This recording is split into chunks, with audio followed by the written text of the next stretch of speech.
మనతో కూడా ఉన్నప్పుడు మనల్ని ప్రేమించిన వారు ఉంటారు.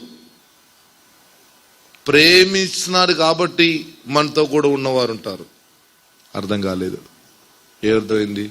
మన పిల్లలు మన ఇంట్లో ఉన్నప్పుడు అవును అవును అమ్మ అమ్మ నాన్న అంటారు. వాడికి పెళ్ళి అయ్యి పిల్లలు పుట్టినాక ఉండదు.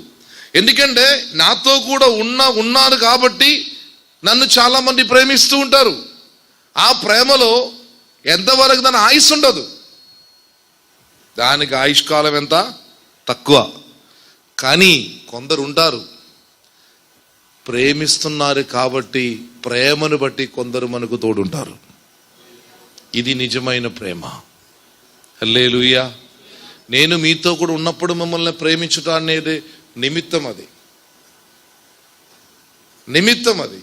కానీ ప్రేమను బట్టి నేను మీతో కూడా ఉన్నానంటే నిమిత్తం కాదు.